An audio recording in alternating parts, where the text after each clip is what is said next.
Annastacia Palacsczuk is in the unenviable position of having to lead a greatly diminished Labor Party. She joined me in the studio this afternoon.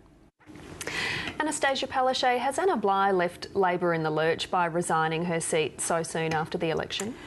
No, I don't think so. I mean, that was a decision entirely for her to make, and she weighed up her choices and she's made that decision, so I'm quite sure she's comfortable with it.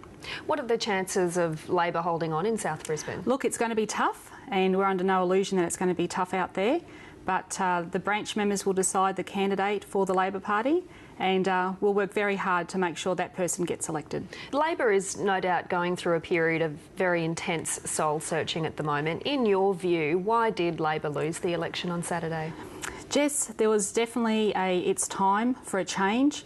I think it had been building up over a number of years, and that's always a problem for long-term governments. And what we saw on the weekend was absolutely horrendous.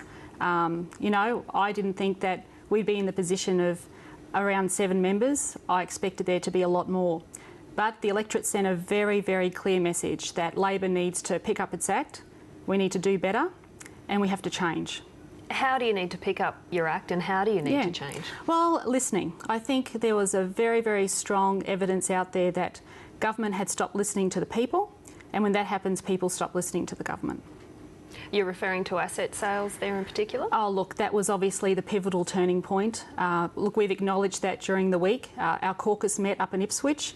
As you know, Ipswich suffered a 30% primary swing, which is just huge. We need to get back to our grassroots. After that, I went and visited some workers at Claypave, and they said to me for the first time in their lifetime, they did not vote Labor. They had lost confidence in us.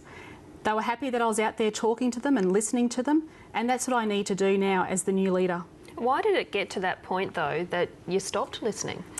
Well, Jess, I think, you know, in government we get tied up with the day-to-day business of government, which is a lot of briefings, a lot of meetings, you know, travelling around the state, attending different events. And you really have to make sure that you make the time not to be in that ministerial office, but to be out there connecting with voters and listening to what the community wants. And unfortunately, that is what happened to Labor. But this is a new start. It's a fresh beginning. We are very, very small in number at the moment, but I tell you what, we have a very, very strong spirit. With just 7 or 8 MPs, how are you going to be an effective opposition? Well, Jess, we have to do the best that we can, and we're all up to it. We had our caucus meeting. We're determined to do the best that we absolutely can. We will hold the Newman government accountable. 3 of us have been ministers previously, so, you know, we know how government operates. If you take away the Premier and you take away the Treasurer, Tim Nicholls, when you peel back, there's not much there. So, you know, they better be across their briefs because we will be asking the tough questions. And you'll have to be across a lot of briefs because there are so few of you. Is there any way of working with the Independents or Katter's Australian Party to share some of those portfolios? No. We've actually taken the decision that we will distribute the shadow portfolios. We will distribute the shadow portfolios amongst ourselves, and the Independents will remain independent. I've had a conversation with Peter Wellington. He can still be very effective as an independent, making sure that the Newman government is accountable, asking the questions, and also by serving on the committees we can actually get to some of the issues as well. How long do you think you'll be in opposition?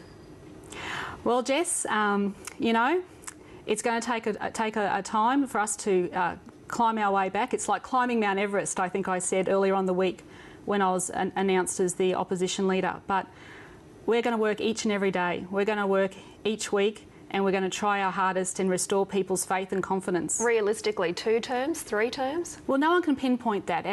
As Anthony Chisholm, the State Secretary, said today in his column, the cycles of government changes because of the constant 24-hour media cycle as well.